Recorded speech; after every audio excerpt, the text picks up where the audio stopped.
जो शंकर जी के मंदिर में सोमवार को जल चढ़ाने आए, उसका जो पात्र जल चढ़ाकर जब वो घर लेकर जाए, उसके पीछे पीछे, पात्र के पीछे पीछे तू जाना और उसके घर में लक्ष्मी का भंडार भरकर आए।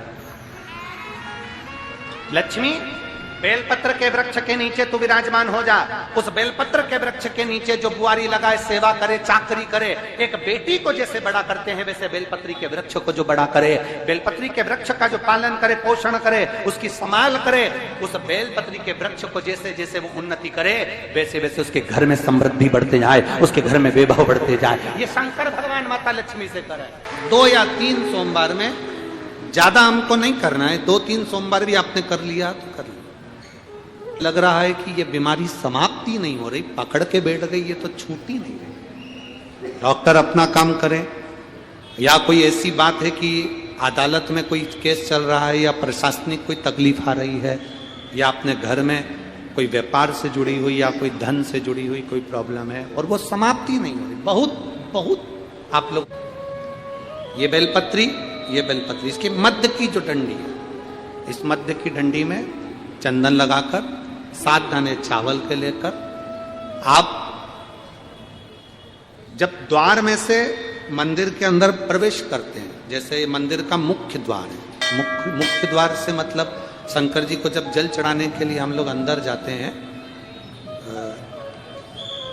उसके पहले नंदी आ जाता है। नंदी के भी पहले का जो दरवाजा, मंदिर का मुख्य द्वार, उसको समझ अंदर प्रवेश करते हैं, उसके पहले चंदन लगी हुई बेलपत्र और 7 दाने चावल के हाथ में लेकर नंदी के सीधे हाथ की ओर से, मतलब आपका भी सीधा हाथ है तो नंदी का भी सीधे हाथ की ओर से, आप नंदी के कानों में अपनी बात को कहकर ये बेलपत्री और 7 दाने चावल के ओम नमः शिवाय बोलकर, नमः शिवाय बोलकर, या श्री शिवाय नमस्तुभ्यम कहकर डंडी का मुख अशोक सुंदरी की ओर हो और शिवलिंग पर उसको समर्पित कर दो चावल के दाने के साथ। केवल 2 या 3 सोमवार आप करेंगे, धीरे धीरे रोग में दवाई लगना प्रारंभ हो जाएगी और रोग समाप्ति पर जाएगा और आपका कार्य भी सफल होगा।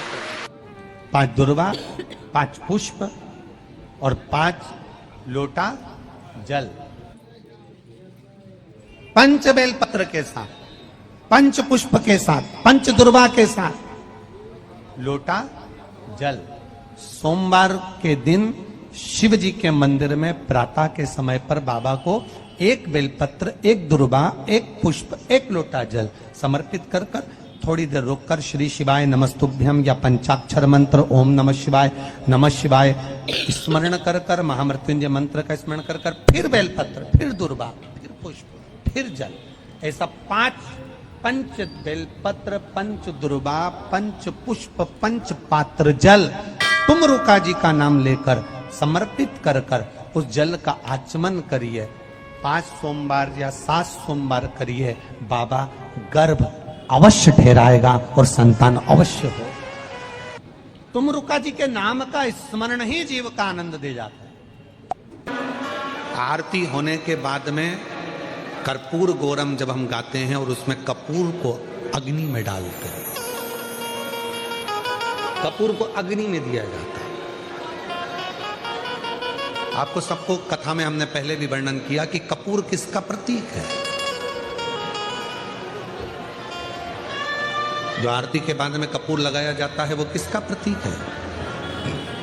यदि आपने पूर्व में शिव पुराणों को सुना होगा तो उसमें हमने वर्णन किया है।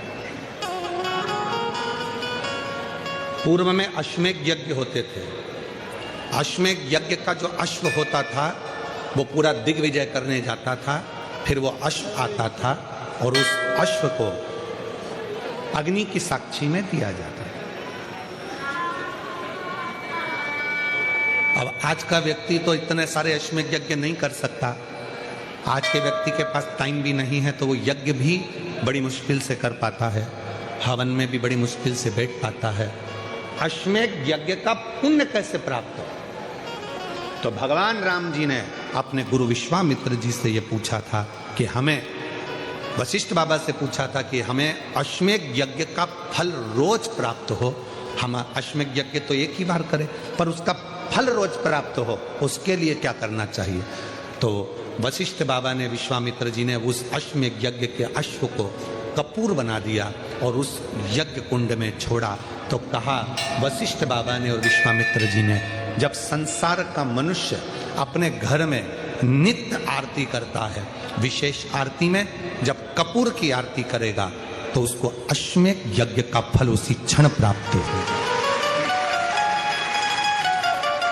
अश्वमेध यज्ञ का फल प्राप्त करने के लिए हम रोज आरती के बाद थोड़ा सा कपूर लगा देते हैं और हम बड़े प्रेम से गाते हैं कर्पूर गौरम करुणा। अश्वमेध यज्ञ का फल हमारे सनातन धर्म में जितनी भी चीजें होती हैं कोई साधारण नहीं है।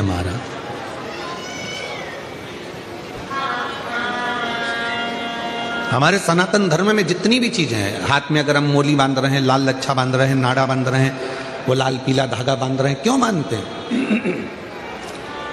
किस लिए बांधा जाता है? उसको बांधने का केवल एक कारण होता है कि हम किसी दूसरे के बंधन में ना पड़ जाएं, तो वो बंधन बांधा जाता है।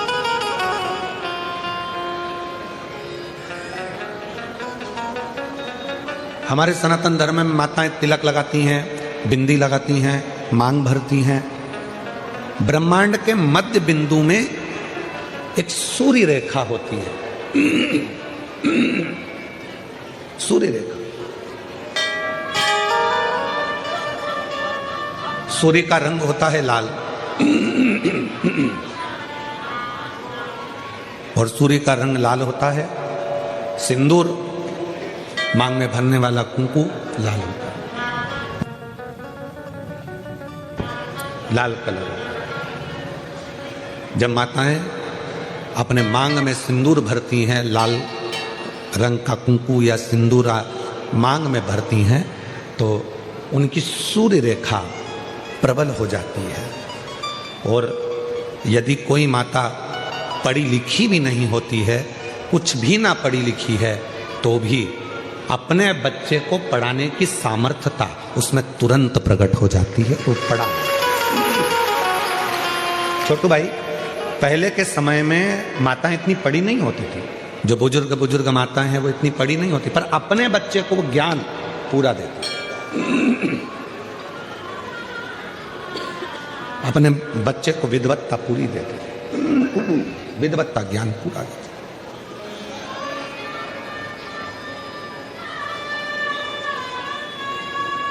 जितने भी सनातन धर्म के ये कार्य हैं, हाथ में मौली बांधना, मस्तक पर तिलक लगाना, मांग भर लेना, मंगल सूत्र धारण कर लेना, शादी के समय पर मंगल सूत्र गले में पहनाया जाता है। क्यों पहनाते हैं मंगल सूत्र? क्योंकि उस मंगल सूत्र में कुछ दाने काले होते हैं, कुछ दाने पीले होते हैं, कुछ दाने सोने के होते हैं पीले कलर के, कुछ काले कलर के होते हैं, और बीच में एक छोटा सा पेंडिल हो जाता है मंगल सूत्र। वो मंगल सूत्र शादी के मंडप में लड़का लड़की को इसलिए पहनाता है कि इस मंगल सूत्र को तुम देख लो, जैसा ये मंगल सूत्र है वैसा ही हमारा जीवन रहेगा। कुछ दिन काले रहेंगे तो कुछ दिन पीले रहेंगे, कुछ दिन सुख के रहेंगे तो कुछ दिन दुख के रहेंगे।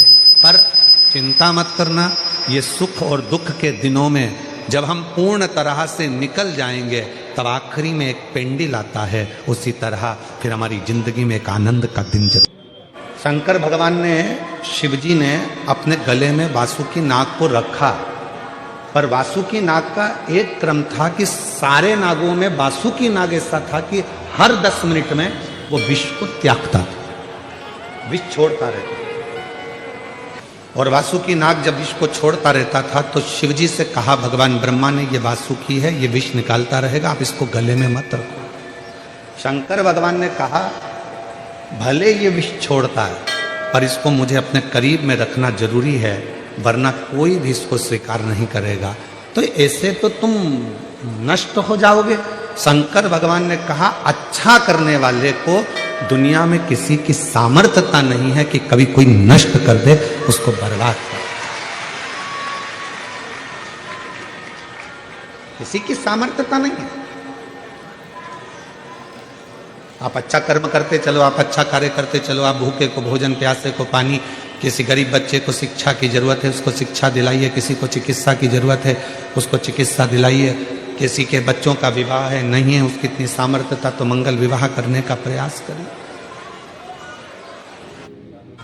अच्छा ही देखेंगे तो सुख मिलेगा। एक शिव महापुराण का एक बड़ा सुंदर चरित्र आता है। एक संत, शायद तुकाराम बाबा का ये चरित्र है। एक संत स्नान कर कर वापिस आए और उनसे ईर्ष्या रखने वाला पेड़ पर पान खाकर बैठ गए। संत निकल कर आते, संत जैसे निकल कर आते और वो पान खाने वाला व्यक्ति ऊपर से बैठकर उनके ऊपर पान थूक दिया। में मुख में पान का पीक थूक खत्म हो गया। वो पेड़ पे से नीचे उतरा, संत के चरणों को प्रणाम कर कर बोला कि बाबा, इतनी बार मैं आपके ऊपर थूका, इतनी बार मैंने पान का पीक आपके ऊपर थूका, आपके मुख से एक भी अपशब्द नहीं निकला। आपने मुझे आड़ा टेढ़ा नहीं कहा, श्राप नहीं दिया, गाली नहीं दी, अपशब्द नहीं कहे। संत बोले, तू मेरे पांव मत पकड़, मैं तेरे पांव पकड़ता हूं। आज तेरे इस पान थूकने के चक्कर में हमेशा गंगा एक बार नहाता था, आज 108 बार मुझे गंगा नहाने का मौका मिला। आज 108 बार मैंने गंगा का स्नान करा है और ये तेरे कारण करा है, ये तेरे कारण, ये कोई दूसरा नहीं कर। शिव कथा कर रही है, भगवान शंकर का चरित्र कर रहा है, शिव महापुराण की कथा कर रही है। अगर कोई तुम्हारा बुरा भी कर रहा है तो उसमें ये मत सोचना कि तुम्हारा बुरा होगा, आप अच्छा करते चलो। कोई आपका बेकार भी कर रहा है और अगर आप अच्छा करते चल रहे हो तो कभी ये मत सोचना कि आपका कुछ बुरा होगा। नहीं, जब तुम संपूर्ण तरह से हार जाओ, लगे अब कुछ भी नहीं अपने पास में, एकदम खाली हो गए, कुछ भी नहीं बचा, तब बेलपत्र के वृक्ष के नीचे शंकर जी के मंदिर के सम्मुख 2 दीप लगाना प्रारंभ कर दीजिए। एक लंबी बाती का दीप, एक गोल बाती का दीप, एक शक्ति का, एक शिव का। दोनों दीप घी के, दोनों सामने रखो, बाबा को प्रार्थना करो। शिव मंदिर में लगाने के बाद फिर बेलपत्री के वृक्ष के नीचे जाओ। उस बेलपत्री के वृक्ष के नीचे जाना जिसकी छांव तुम्हारे ऊपर पड़े। पौधा नहीं, पौधे की छांव नहीं आ पाती अपने ऊपर, पौधा छोटा सा रहता तो उसकी छांव नहीं आती। बेलपत्र के वृक्ष की छांव में बैठकर 2 दीप लगाओ जिसकी छांव हो। 2 महीना नियम ले लो, शाम के समय पर दिन भर मेहनत करूंगा, परिश्रम करूंगा, अपने व्यापार को बढ़ाऊंगा, कर्म करूंगा, मेहनत करूंगा, और शाम को प्रदोष काल में मेरे घर का कोई भी व्यक्ति जाएगा, शिव मंदिर में 2 दीप और बेलपत्र के वृक्ष के नीचे 2 दीप लगाएगा। 2 महीना इंतजार करना, मेरा बाबा हाथ पकड़कर तुम्हें ऐसा दौड़ाएगा कि शिव अपने आप करुणा कर।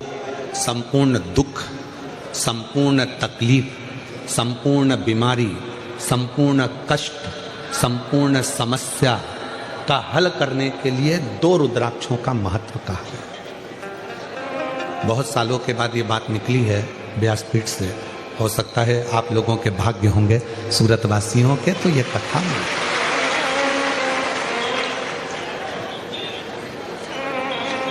2 रुद्राक्ष ऐसे होते हैं जो संपूर्ण बीमारी के लिए, रोग के लिए, तकलीफ के लिए, कष्ट के लिए, दुख के लिए निवारण का कार्य करते हैं। वो है पहले नंबर पर 5 मुखी रुद्राक्ष। क्यों?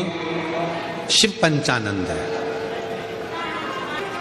अघोर मुख का मतलब है कि उनको क्रोध नहीं आता। अघोर मुख का मतलब है कि वो शांत स्वरूप है। कर्पूर घोरम करुणा तारम संसार सारम। रुद्राक्ष के 4 स्वरूप हैं,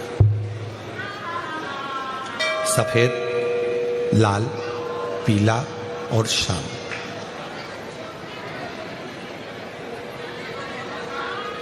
एक सफेद रुद्राक्ष भी होता है, एक लाल रुद्राक्ष भी होता है, एक पीला रुद्राक्ष भी होता है, एक सफेद रुद्राक्ष भी होता है।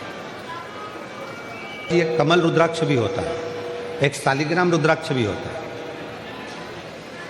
वो शालिग्राम की आकृति का होता है। एक कमल रुद्राक्ष होता है, वो कमल की तरह खिला होता है, उसके अंदर भी रुद्राक्ष होता है और पत्तियां उसकी निकली होती है बाबा जी।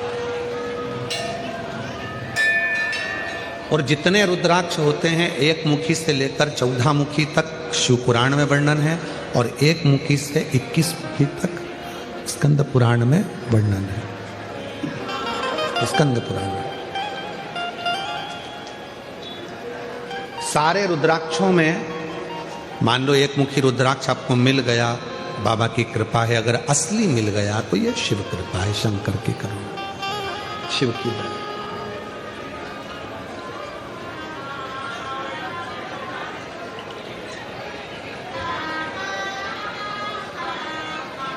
पर संपूर्ण रोग, संपूर्ण दुख, संपूर्ण तकलीफ, संपूर्ण बीमारी, संपूर्ण कष्ट, संपूर्ण समस्या का हल करने के लिए 2 रुद्राक्षों का महत्व का है। बहुत सालों के बाद ये बात निकली है व्यासपीठ से। सुख और दुख आएंगे,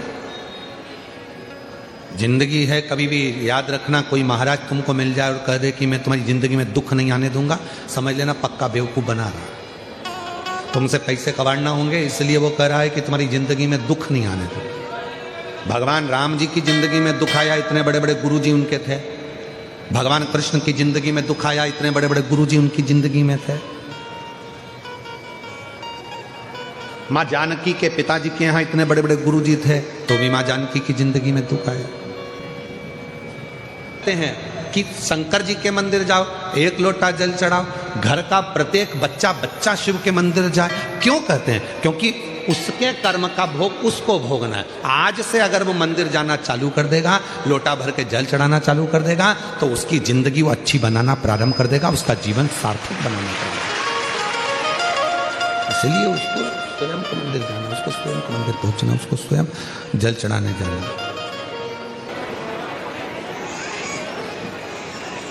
2 रुद्राक्ष, एक मुखी से 14 मुखी के बीच में, एक मुखी से 21 मुखी के बीच में, 1 से 14 के बीच में, 1 से 21 के बीच में 2 रुद्राक्ष हैं।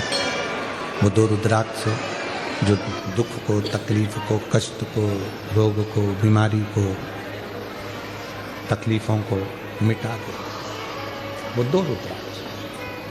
पहले नंबर का रुद्राक्ष है कितने मुखी? जम के बोलो, 5 मुखी। और दूसरे नंबर का रुद्राक्ष का वर्णन किया गया 7 मुखी। कौन सा रुद्राक्ष? 7। पहला है 5 मुखी, दूसरा है 7 मुखी। ये दोनों भगवान पंचमुखी जो रुद्राक्ष है, उसमें से एक शिवजी का मुख है अघोर मुख। अघोर मुख,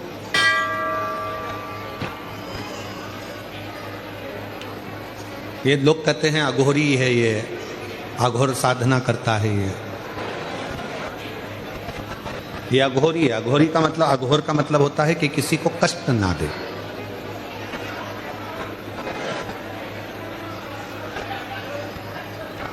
सच्चा यदि कोई संत होगा, सच्चा यदि कोई गुरु होगा, सच्चा यदि कोई तपस्वी होगा, सच्चा यदि कोई संत होगा, तो जिंदगी में कभी किसी को बद्दुआ नहीं देगा, कभी किसी को अपशब्द नहीं कहेगा, कभी किसी को ताना नहीं देगा, कभी किसी को गाली नहीं देगा, कभी आड़ा तेरा कहेगा, वो कभी किसी को अपशब्द नहीं कहेगा। सच्चा यदि है तो वो 2 रुद्राक्ष में, एक 5 मुखी, एक 7 मुखी। 5 मुखी रुद्राक्ष में एक, ये 5 मुखी जो रुद्राक्ष होते हैं, इसमें शंकर भगवान का एक अघोर मुख होता है, वो शांति का प्रतीक हो, शांति, सहजता का। लोग कहते हैं कि अघोरी के पास मत जाना, अघोर विद्या करने वाले दूसरे का बुरा कर, ना ना ना। सच्चा अघोरी, सच्चा शंकर का भक्त, सच्चा परमात्मा का भक्त कभी किसी का बुरा करता ही नहीं। कि रुद्राक्ष पहनकर क्या हम हॉस्पिटल में नहीं जा सकते, रुद्राक्ष पहनकर क्या किसी के यहाँ पर चले गए, मरण में चले गए या किसी के यहाँ चले गए तो हमारा रुद्राक्ष क्या बेकार हो जाएगा, खंडित हो जाएगा, क्या हमारा रुद्राक्ष अच्छा नहीं रहेगा? माताएं गले में धारण कर लेती है, रजस्वला धर्म आ जाता है तो क्या हमारा रुद्राक्ष खंडित हो जाएगा, क्या हमारा रुद्राक्ष बेकार हो जाएगा? कहाँ किसी के यहाँ बच्चा हुआ, हम चले गए तो हमारा रुद्राक्ष हॉस्पिटल में गए तो बेकार हो गया, मैयत में गए तो बेकार हो गया, मरण में गए तो बेकार हो गया। रुद्राक्ष मतलब शिव, शंकर। वो अगर आपके गले में पड़ा है तो आप कितने भी अपवित्र क्यों ना हो गए तो भी वो रुद्राक्ष अपने आप आपको पवित्र कर देता है, अपने आप को पवित्रता प्रदान करता है अपने आप। माताएं कहती है हम रुद्राक्ष पहनेंगे, हमारे साथ में ये प्रॉब्लम हो जाएगी, हमारे साथ वो, अरे रुद्राक्ष धारण करा मतलब वो पवित्रता प्रदान करेगा। सोमवार को चढ़ाया गया गाय के घी से बीच वाली पत्ती पर लगा हुआ एक पत्ता,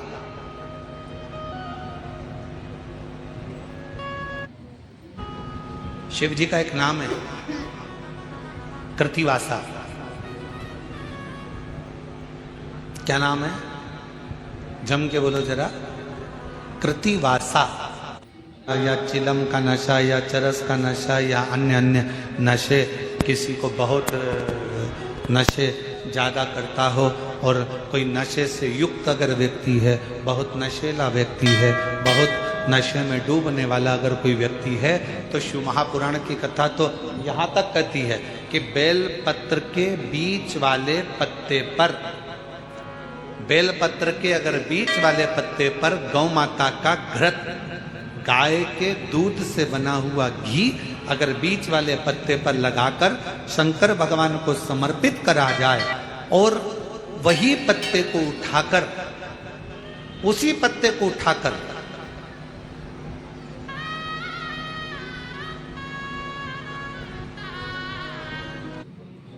भगवान शिव जी का कृतिवशेश्वर नाम लेकर अगर वही पत्ता उठाकर कोई बहुत नशे में धुत अगर व्यक्ति रहता है और उस व्यक्ति को प्रत्येक सोमवार को एक पत्ता गाय के घी का बीच वाली पत्ती पर लगाकर शिव को चढ़ाकर कृतिवशेश्वर नाम भगवान का धारण कराकर उस पत्ते को वापस लाकर नशा करने वाले व्यक्ति को अगर ज्यादा से ज्यादा 11 सोमवार भी अगर वो पत्ता खिला दिया तो वो धीरे धीरे नशे से दूर होता चले जाता और उसका नशा छूटते चले जाता।